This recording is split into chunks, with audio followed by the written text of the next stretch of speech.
আসসালামু আলাইকুম রহমতুল্লাহ। এনএসিক্রেট গ্রুপ পক্ষ থেকে সবাইকে অসংখ্য ধন্যবাদ। আমি ইসমাইল আবলু। আলহামদুলিল্লাহ, দেখেন আজকে হচ্ছে ব্ল্যাক সোল্ডার ফ্লাইয়ের যে পিপাগুলো আছে, এই পিপাগুলো হচ্ছে আমরা আজকে হচ্ছে লাভ কেজের মধ্যে ঢুকাই দিব।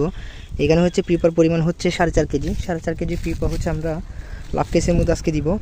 তো এইটা হচ্ছে ব্ল্যাক সোল্ডার ফ্লাইয়ের জীবনকাল হচ্ছে 45 দিন।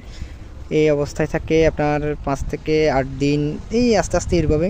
এটা হচ্ছে পুরো একটা লাইফ সার্কেল, ওদের 45 দিনের একটা লাইফ সার্কেল। তো এই পিপাগুলো হচ্ছে আজকে আমরা আমাদের লাভ কেসে ঢুকাই দিব। আপনাদেরকে দেখানোর চেষ্টা করি। এখানে লাভ কেসের মধ্যে অনেকগুলো মাছি কমে গেছে, আপনাদেরকে যদি দেখাই। তো এই যে দেখতে পাচ্ছেন, এটা হচ্ছে লাভ কেসের মধ্যে হচ্ছে এখানে আমি খেয়াল করলাম কতগুলো বড় বড় লাল লাল পিঁপড়া কতগুলো আছে, ওগুলো কিন্তু প্রচুর ডিস্টার্ব করতেছে, ওগুলোকে হচ্ছে তাড়াতে হবে। তারপর হচ্ছে আমার এখানে হচ্ছে দেখেন ফ্লাই অনেকগুলো কমে গেছে। তো এখান থেকে হচ্ছে আর কয়েকদিনের মধ্যে ফ্লাই হয়ে বের হবে। তো এইখানে ডিম পাড়ার জন্য যে কাঠগুলো দিছে, আজকেগুলো কাঠগুলো হচ্ছে নিয়ে দিব। এখানে আবার নতুন করে কাঠ দিব, ডিমগুলো সংগ্রহ করতে হবে। তারপর হচ্ছে এখানে পিপাগুলো সবগুলো ঢুকিয়ে দিব। তো আজকের ভিডিও এই পর্যন্ত। সবাই ভালো থাকবে, সুস্থ থাকবে, সবার সুস্থ দীর্ঘই কামনা করছি। আসসালামু আলাইকুম।